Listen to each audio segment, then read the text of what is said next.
So this is a 2003 Toyota Sequoia 4.7 liter V8 SR5. We will be replacing the tensioner pulley assembly.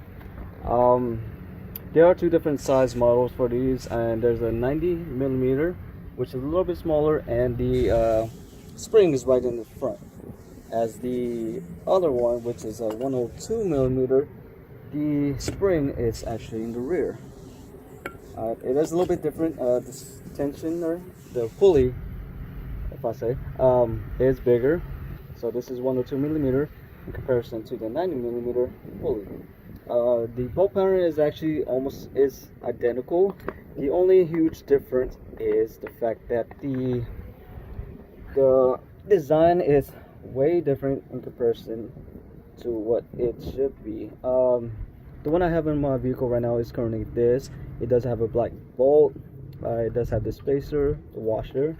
It does have a different little washer inside the vehicle. It's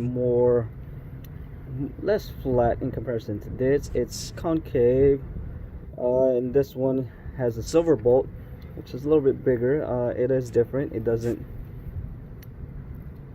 actually have this concave pattern to it, and the size as well. So if you do put this on there, your belt will definitely not tighten. It will be loose. It will come off the pulley. So do put the correct one. Do put the one that actually fits for your vehicle.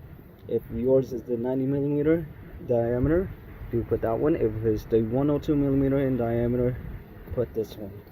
I have taken the initiative to remove certain bolts. So in my previous video to replacing the alternator, I had to remove the bolts off on the power steering. So currently right now it is loose. I did have to remove the nut off of the top layer. There's another bolt down there. You do have to remove it fully, but do not remove the power steering off the bolts. You do have to remove the shielding, which is underneath the vehicle, to be able to get to certain places and to certain parts.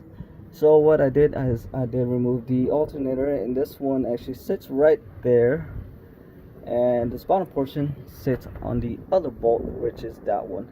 As you can tell, the pulley, which that part, the one that I'm pointing at, is currently sitting on this section right here. So that is sitting right behind the alternator, and you do have to remove it to be able to remove the tensioner pulley. But in addition, you do have to remove the shielding that goes to the timing belt.